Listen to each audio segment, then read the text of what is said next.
Welcome to Bharat exams academy Madurai. நம்ம என்ன பார்த்துட்ருக்கோன்னா, cooperative புக்ஸில் இருக்கக்கூடிய லா, ஓகேங்களா, அதாவது அதோடைய சட்ட விதிகள், சரத்துக்கள், அது சம்மந்தமான பாடங்கள்லேருந்து ஒன்லைனர்ஸ் பார்த்துக்கிட்டு இருந்தோம். ஃபஸ்ட் யூனிட் முடிச்சிட்டோம். எப்படி சட்டம் உருவாச்சு, எந்த ஆண்டு இயற்றப்பட்டது, என்னென்ன சட்டங்கள்லாம் கொண்டு வந்து இப்போ எந்த சட்டம் நடைமுறையில் இருக்குன்ற வரைக்கும் ஃபஸ்ட் யூனிட்டில் பார்த்துருந்தோம். இப்போ அதே செகண்ட் யூனிட்டில் கூட்டுறவு சங்கங்களை பதிவு செய்தல் சம்மந்தமான சட்டங்கள், அதை எப்படி பதிவு செய்யலாம், எப்படி அதில் குழுக்கள் இருக்கும், எத்தனை பேர் இருக்கலாம், அந்த மாதிரியான விவரங்கள் பாடம் 2ல் பார்க்க போகிறோம். இந்த கோஆப்ரேட்டிவ் எக்ஸாம்ஸ்க்குரிய study material, online classes, test batch எல்லாமே நம்ம அகாடமியில் அவைலபிளாக இருக்குது. ஸோ வில்லிங் ஸ்டூடெண்ட்ஸ் கண்டிப்பாக காண்டாக்ட் பண்ணுங்கள், ஓகேங்களா. நெக்ஸ்ட்டு வாங்க பார்க்கலாம். செகண்ட் யூனிட், கூட்டுறவு சங்கங்களை பதிவு செய்தல். கூட்டுறவு சங்கத்தை பதிவு செய்யக்கூடிய பிரிவு என்னென்னா பிரிவு 4, ஓகேங்களா. கூட்டுறவு சங்கத்தை பதிவு செய்யக்கூடிய பிரிவு 4. சங்கத்தை பதிவு செய்ய தேவையான இரு முக்கிய நோக்கம் பொருளாதார மேம்பாட்டுக்கு உதவுதல் மற்றும் பொது நன்மைக்கு உதவுதல், ஓகேங்களா. 2 நோக்கம். ஒரு சங்கத்தை பதிவு செய்யறதுக்குரிய நோக்கம் பொருளாதார மேம்பாட்டுக்கு உதவுறது, பொது நன்மைக்கு உதவுதல். அதாவது அந்த சங்கத்தில் இருக்க உறுப்பினர்களுடைய பொருளாதார முன்னேற்றத்திற்கும் பொது நன்மைக்கு உதவுவது தான் ஒரு சங்கம் அமைக்கக்கூடிய நோக்கம்னு சொல்கிறாங்க. பதிவுக்கான விண்ணப்ப படிவம் எந்த விதியின் கீழ் இருத்தல் வேண்டும்னா விதி 3, படிவம் 1 விதி 3 படி இருக்க வேண்டும் சொல்கிறாங்க. ஒரு சங்கம் ஆரம்பிக்கக்கூடிய பதிவோட விண்ணப்ப படிவம் விதியின் 3 கீழே இருக்கணும். பதிவுக்கான நிபந்தனைகள் எந்த பிரிவின் கீழ் உள்ளதுன்னா பிரிவு 6 கீழே இருக்குது, ஓகேங்களா. பதிவு செய்யக்கூடிய பிரிவு பிரிவு 4, அதுக்குரிய நிபந்தனைகள் உள்ள பிரிவு பிரிவு 6, ஓகேங்களா. ஸோ நிபந்தனைகள் எந்த பிரிவின் கீழ் உள்ளதுன்னா 6. பதிவு செய்யப்படுகின்ற கூட்டுறவு சங்கத்தில் உறுப்பினர்கள் அனைவரும் தனிநபர்களாக இருத்தல். எத்தனை பேர் இருக்க வேண்டும், அது தனித்தனி நபராக உறுப்பினர்கள் எத்தனை பேர் ஒரு கூட்டுறவு சங்கத்தில் இருக்கலாம்னா தகுதியுடைய 25 தனிநபர்கள் ஒரு கூட்டுறவு சங்கத்தை ஸ்டார்ட் பண்ணலாம், ஓகேங்களா. 25 பேர் இருக்கணும்னு சொல்கிறாங்க. பிற கூட்டுறவு சங்கங்களை உறுப்பினர்களாக கொண்ட கூட்டுறவு சங்கத்திற்கு 25 தனிநபர்கள் என்பது அவசியமில்லை. அதாவது கூட்டுறவு சங்கத்துக்குள்ளே இன்னொரு கூட்டுறவு சங்கங்கள் உருவாக்குறப்போ அங்கே 25 நபர்கள் இருக்கணும் அப்படின்ற அவசியம் கிடையாது. ஆனால் ஒரு ஃபஸ்ட்டு ஒரு ஃப்ரெஷ்ஷாக கூட்டுறவு சங்கம் ஆரம்பிக்கிறோம் அப்படின்றப்ப அதில் 25 தனிநபர்கள் இருக்கணும். பிற கூட்டுறவு சங்கங்களை உறுப்பினராக கொண்ட, அதாவது கூட்டுறவு சங்கங்களோட உறுப்பினர்கள் பிற கூட்டுறவு சங்கங்களாக இருந்துச்சு அப்படின்னா அங்கே 25 நபர்கள் இருக்க வேண்டிய அவசியம் இல்லை அப்படின்னு சொல்கிறாங்க. அடுத்து, வரையறுக்கப்பட்ட பொறுப்பில் பதிவு செய்யப்படும் சங்கத்தின் பெயரின் இறுதியில் வரையறுக்கப்பட்டது என்ற வார்த்தை இருக்க வேண்டும், ஓகேங்களா. வரையறுக்கப்பட்ட பொறுப்பு அப்படின்னு நம்ம சொல்லியிருந்தோம் ஆல்ரெடி. நகர சங்கம், கிராம சங்கத்தில் அந்த வரையறுக்கப்படாத அப்படின்ற வேர்ட்ஸ் பார்த்துருந்தோம். அப்போ வரையறுக்கப்பட்ட பொறுப்பில் பதிவு செய்யப்படும் சங்கத்தின் பெயரின் இறுதியில் வரையறுக்கப்பட்டது அப்படின்ற வார்த்தை இருக்கணும். சங்கத்தோட பெயரில் அந்த வரையறுக்கப்பட்டதுன்ற வார்த்தை கண்டிப்பாக இருக்கணும்னு சொல்கிறாங்க. அடுத்து, பதிவு செய்வதற்காக பதிவாளருக்கு அனுப்பப்படுகின்ற விண்ணப்பம் பதிவு அஞ்சல் ஒப்புதல் அட்டையுடன் அனுப்பப்பட வேண்டும். பதிவு அப்போ ஒரு சங்கத்தை பதிவு செய்ய போகிறோன்னா அப்போ நம்ம பதிவாளருக்கு அந்த விண்ணப்பம் அனுப்பணும்னு சொல்லியிருந்தோம், ஓகேங்களா. விண்ணப்ப படிவம் அனுப்பணும். விதியன் ஒரு என்ன சொல்லியிருந்தோம், விதியன் 3ல் இருக்க படிவம் அனுப்பணும்னு நம்ம சொல்லியிருந்தோம்.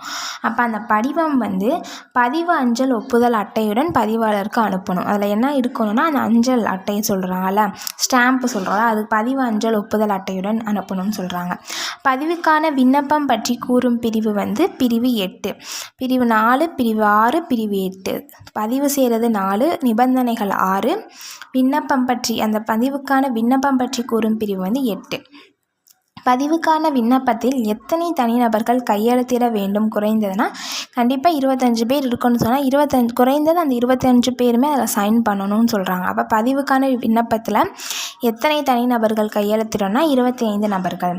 சங்கம் சரிவர இயங்க வாய்ப்புண்டு என்பதை காட்டும் அறிக்கை பொருளாதார திட்ட அறிக்கை. சரிவர இயங்க வாய்ப்புண்டு அப்படின்ற காட்டுற அறிக்கை பொருளாதார திட்ட அறிக்கை. பதிவுக்கான விண்ணப்பத்தோடு கடைசியாக இணைக்கப்பட வேண்டியவை பதிவு பதிவு கட்டணம், அரசுக்கு செலுத்திய கருவூலச் சீட்டு, ஓகேங்களா, அந்த ஸ்லிப்பு ரசீதுன்னு சொல்லுவோம்ல, அந்த பதிவு கட்டணத்துக்குரிய அந்த ஸ்லிப்பு வந்து பதிவு விண்ணப்பத்தோட கடைசியாக இணைக்கப்படணும். கவர்மெண்ட்டுக்கு வந்து இவ்வளோ காசு கட்டியிருக்கோன்னு சொல்லி அந்த ரசீதை வந்து அதில் இணைச்சிருக்கணும்னு சொல்கிறாங்க. முதன்மை அமைப்பாளர் கடமைகளும் பொறுப்புகளும் எந்த விதியில் கூறப்பட்டுள்ளனா, விதி 4ல் வந்து முதன்மை அமைப்பாளருக்குரிய கடமைகளும் பொறுப்புகளும் கூறப்பட்டிருக்கு. உறுப்பினராக வர விரும்புவரிடமிருந்து பங்குத்தொகை, நுழைவு கட்டணங்களை வசூல் செய்ய வேண்டும். கண்டிப்பாக 25 உறுப்பினர்கள்னால் அந்த 25 உறுப்பினர்கள்கிட்டமே பங்குத்தொகையும் நுழைவு கட்டணமும் வசூலிக்கணும். உறுப்பினர்களிடம் வசூல் செய்ய தொகையினை வசூலித்த தேதியிலிருந்து 7 நாட்களுக்குள் வங்கியில் செலுத்த வேண்டும். இப்போ உறுப்பினர்கள்ட்ட வசூல் செஞ்சோ நம்ம கையிலே வச்சிருக்காம 7 நாளுக்குள்ளே அதை நம்ம எங்கே கொடுக்கணுன்னா வங்கியில் டெபாசிட் பண்ணிடணும்னு சொல்கிறாங்க. வங்கியில் கொடுத்து அந்த ஸ்லிப் வந்து வாங்கிடணும் நம்ம 7 நாட்களுக்குள். ஓகேங்களா. பதிவாளர் முன் அனுமதியின்றி வங்கியில் உள்ள தொகையை முதன்மை அமைப்பாளர் எடுக்கக்கூடாது. ஓகேங்களா. பதிவாளருடைய முன் அனுமதியின்றி, இப்போ அந்த வங்கியில் வந்து அந்த பணம் இருக்கும். இப்போ நம்ம உறுப்பினர்களில் கலெக்ட் பண்ண பணம் வங்கியில் போட்டோம். இப்போ ஏதோ ஒரு அர்ஜென்ட்டுக்காண்டி நம்ம காசு எடுக்கிறோன்னா பதிவாளர்கிட்ட பெர்மிஷன் வாங்கி தான் எடுக்கிறோம். அவருடைய அனுமதியின்றி வங்கியிலேருந்து காசு எடுக்க முடியாதுன்னு சொல்கிறாங்க. ஓகேங்களா. துணை விதியில் பொருளடக்கம் எந்த விதியில் குறிப்பிடப்பட்டுள்ளனா, விதி 6ல் வந்து துணை விதியோட பொருளடக்கம் அதை பற்றி சொல்லியிருக்காங்க. துணை விதிகள்ன்றது விதிகளுக்குள்ளே இருக்கக்கூடிய சப் ரூல்ஸ் மாதிரி. ஓகேங்களா. துணை விதிகள்னு சொல்லுவாங்க. அதை விதிகளுக்கு கீழே புதுசாக ஒரு ஆண்டு வந்து ஒரு துணை விதிகள்லாம் இணைக்கப்பட்டிருக்கு. ஸோ அந்த துணை விதிகள் பற்றி எந்த பிரிவு எந்த விதி எண்ணில் இருக்குன்னா 6ல் இருக்குது. பூர்த்தி செய்யப்பட்ட விண்ணப்பத்தை முதன்மை அமைப்பாளர் யாருக்கு அனுப்பப்பட வேணும்னா பதிவாளருக்காம. விண்ணப்பங்களை ஃபில் பண்ணி நம்ம யாருக்கு அனுப்பணும்? பதிவாளருக்கு. பதிவு செய்தல் எந்த பிரிவின் கீழ் கூறப்பட்டுள்ளனா, பிரிவு 9ன் கீழே பதிவு செய்தல் பற்றி சொல்லியிருக்காங்க. ஓகேங்களா. பிரிவு 8ல் விண்ணப்பம் பற்றி சொல்லியிருந்தாங்க.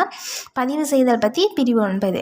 விண்ணப்பம் கூட்டுறவு சட்டம் மற்றும் விதிகளுக்கு உட்பட்டு இருக்க வேண்டும். அப்போ விண்ணப்பமானது கூட்டுறவு சட்டம் விதிகளுக்கு உட்பட்டு இருக்கணும்னு சொல்கிறாங்க.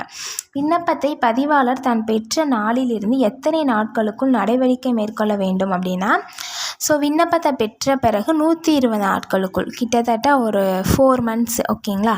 4 மாதத்துக்குள்ளே என்ன பண்ணணும், அந்த சங்க செயல்பாடுகள் அதை வந்து நம்ம சங்கத்தை வந்து பதிவு பண்ணிட்டோம். இப்போது அதுக்குரிய நடவடிக்கை பதிவாளர் 120 நாட்களுக்குள்ளே எடுக்கணும்னு சொல்கிறாங்க. பதிவாளர் எந்த நடவடிக்கையும் எடுக்காவிட்டால் 120வது நாள் சங்கம் பதிவானதாக கருதப்படும்.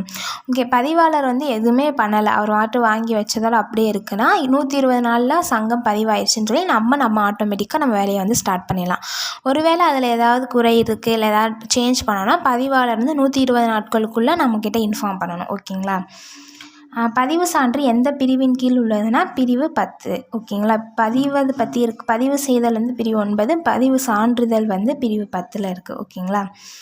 பதிவு சான்றில் யாருடைய கையொப்பம் இருக்க வேண்டும்னா, கண்டிப்பாக பதிவு பண்ணுறது யார்? பதிவாளர் தான். ஸோ பதிவாளர் கையெழுத்தை விட்டு அலுவலக முத்திரை இட வேண்டும். ஓகே. பதிவாளர் கையெழுத்திட்டு அலுவலக முத்திரை இடணும் அந்த பதிவு சான்றில். ஓகேங்களா. பதிவான சங்கம் தன் வேலையை துவக்குதல் எந்த விதியின் கீழ் குறிப்பிடப்பட்டுள்ளதுன்னா, விதி எண் 8ல் வந்து வேலை ஸ்டார்ட் பண்ணப்போ ஒரு சங்கத்தை பதிவு செஞ்சு முடிச்சிட்டோம். ஓகேங்களா. அதுக்கடுத்து நம்ம ஸ்டார்ட் பண்ணலாம். எப்படி ஸ்டார்ட் பண்ணுறது அதை பற்றிய விதி வந்து விதி எண் 8ல் வந்து இருக்குது. பதிவு செய்யப்பட்ட தேதியிலிருந்து எத்தனை மாதத்திற்குள் சங்கம் தனது பேரவையை கூட்ட வேண்டும்னா 3 மாதத்திற்குள். அதில் மேலாண்மையிலையுமே இந்த கண்டென்ட் வந்து பார்த்துருந்தோம். பதிவு செய்யப்பட்ட சங்கத்தில் வந்து பதிவு செய்யப்பட்ட தேதியிலிருந்து கிட்டத்தட்ட 3 மாதத்துக்குள்ளே நம்ம பேரவையை கூட்டணும். பதிவாளர் நீடிக்கும் கால அளவு பதிவு செய்யப்பட்ட நாளிலிருந்து பதிவாளர் மொத்தத்தில் ஓராண்டுக்கு அதிகப்படாமல் கால நீட்டிப்பு வழங்கலாம். ஓகேங்களா. ஒரு வேளை நம்மளுக்கு எக்ஸ்கியூஸ் கொடுக்குறாருன்னா 1 வருஷத்துக்கு எக்ஸ்கியூஸ் கொடுக்கக்கூடாது. 1 வருஷத்துக்குள்ளே நம்ம எக்ஸ்கியூஸ் வந்து வாங்கிக்கலாம். டைம் வேணுன்னா வாங்கிக்கலாம் பதிவாளர்கிட்டேருந்து. ஓகேங்களா. உறுப்பினரின் செயல் எல்லை மீது பதிவாளருக்கு சந்தேகம் எழும்போது அறிவிப்பு கொடுத்த 90 நாட்களுக்குள் இது தொடர்பாக முடிவு எடுக்க வேண்டும். ஓகேவா. இப்போ உறுப்பினர்களோட செயல்கள் மீது வந்து பதிவாளருக்கு ஏதாவது டவுட் இருந்துச்சு அப்படின்னா அறிவிப்பு கொடுத்த, அதாவது சங்கம் அமைக்கலாம் ஸ்டார்ட் பண்ணலான்னு அறிவிப்பு கொடுத்த 90 நாட்களுக்குள் இது தொடர்பாக முடிவு எடுத்துடணும்னு சொல்கிறாங்க. ஓகேங்களா. 90 நாட்கள்லாம் 3 மாதத்துக்குள்ளே தான். துணை விதி திருத்தம் பற்றி கூறப்பட்டுள்ள பிரிவு மற்றும் விதி. துணை விதி திருத்தம் பற்றி ஆல்ரெடி பார்த்துருந்தோம். விதி 9 பிரிவு 11. ஓகேங்களா. துணை விதி திருத்தம் பற்றி கூறப்பட்டுள்ள பிரிவு வந்து 11, விதி வந்து 9. பேரவை கூட்டத்திற்கு எவ்வளவு கால அளவில் முன் அறிவிப்பு கொடுத்து உறுப்பினர்களை பேரவையில் கூட்ட வேண்டும்னா 15லேருந்து 7 முழு நாட்கள். 15 நாட்கள் அல்லது 7 ஃபுல் டேனா 7 இல்லைன்னா 15 டேஸ் தோராயமாக. ஓகேங்களா? அப்போ பேரவை கூட்ட போகிறோன்ற செய்தி எல்லா உறுப்பினருக்கும் 15 டேஸ்க்குள்ளே போகணும். ஓகேங்களா? பேரவை கூட்டத்தில் துணை விதி திருத்தத்திற்கான தீர்மானம் மீது அவசியம் ஏற்பட்டால் வாக்கெடுப்பு நடத்த வேண்டும்.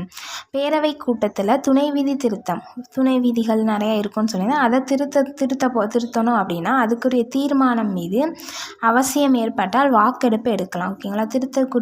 திருத்தணும்னு எத்தனை பேர் சொல்கிறாங்களா, வேணான்னு எத்தனை பேர் சொல்கிறாங்கன்னு வாக்கெடுப்பு வந்து பேரவையில் எடுக்கணும்.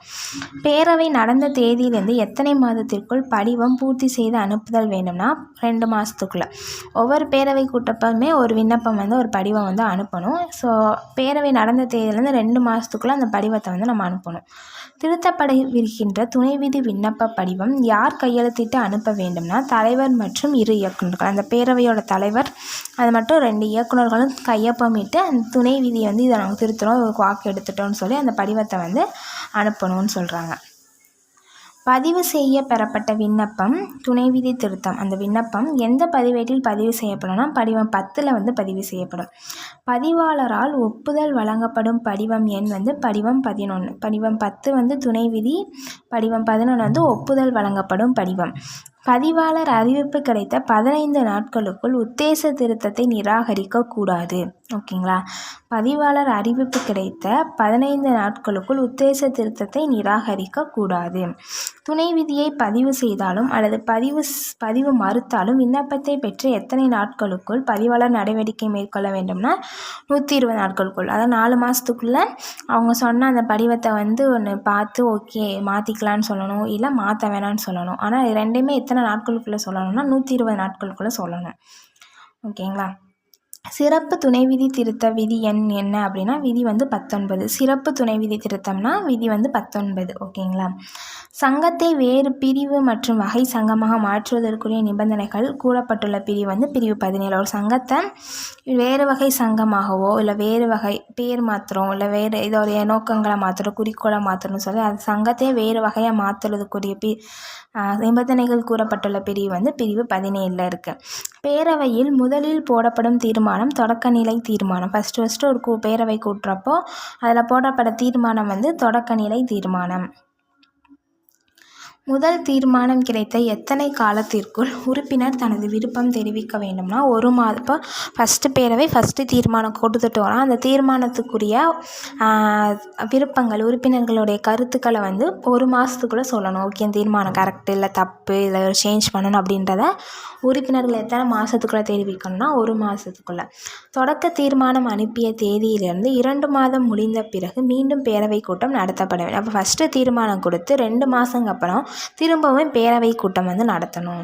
கட்டாய துணை விதி திருத்தம் செய்ய கூறும் அதிகாரம் எந்த பிரிவின் கீழ் உள்ளதுன்னா பிரிவு 12. கட்டாய துணை விதி திருத்தம்னா கண்டிப்பாக இந்த துணை விதியை திருத்தணும்னு சொல்லிக்கிற சட்டம் வந்து எந்த பிரிவின் கீழே இருக்குன்னா பிரிவு 12 கீழே இருக்குது. பதிவாளரிடமிருந்து அறிவிப்பு கிடைத்த 60 நாட்களுக்குள் சங்கம் துணை விதி திருத்தத்துக்கான நடவடிக்கையை மேற்கொள்ள வேண்டும். ஓகேவா? 60 டேஸ் தான். இப்போ 2 மாதம்தான். பதிவாளரிடமிருந்து அறிவிப்பு கிடைத்த 2 மாதத்துக்குள்ளே சங்கம் வந்து துணை விதி ஓகே சொல்லிட்டாங்கன்னா இப்போ 2 மாதத்துக்குள்ளே அந்த துணை விதி திருத்தத்திற்கான நடவடிக்கைகளை மேற்கொள்ளணும். சங்கத்தின் செயல்முறையை விரிவுபடுத்துதல் வேண்டும் என பதிவாளர் கருதினால் கட்டாய துணை விதி திருத்தம் நடவடிக்கையை மேற்கொள்ளலாம். சங்கத்தின் செயல்முறையை விரிவுபடுத்தல் வேண்டும் என்ற பதிவாளர் கருதினால் கட்டாய துணை விதி திருத்தம் நடவடிக்கையை மேற்கொள்ளலாம். சங்கத்தின் நிதி உதவும் வங்கிக்கு பதிவாளர் துணை விதி திருத்தம் பற்றி கருத்துக்களை கேட்டு தகவல் அனுப்பலாம். சங்கத்துக்கு நிதி உதவு தர்ற அந்த வங்கிகளுக்கு வந்து பதிவாளர் வந்து இந்த துணை விதி திருத்த நடவடிக்கை பற்றி கருத்துக்களை கேட்டு தகவல் வந்து அனுப்புவார் அப்படின்னு சொல்கிறாங்க. ஓகேங்களா? ஸோ இது பதிவாளர் ரொம்ப முக்கியம். அந்த தலைவர், இயக்குநர்கள், எத்தனை உறுப்பினர்கள், அவங்களுக்கு என்னென்ன பவர்ஸ் இருக்குது, ஸோ எப்படி கூட்டணும், எப்படி ஒரு திருத்தம் பண்ணுறது, எப்படி தீர்மானம் கொண்டு வர்றது சம்மந்தமாக இதெல்லாம் நான் பார்த்துட்டோம். ஓகேங்களா? நெக்ஸ்ட் டாபிக் வந்து 3rd யூனிட்டில் வந்து நம்ம பார்க்கலாம். ஓகேங்களா? இப்போது தேங்க்யூ ஸோ மச். நெக்ஸ்ட் வீடியோவில் நம்ம கண்டினியூ பண்ணலாம். ஓகேங்களா? பாய்.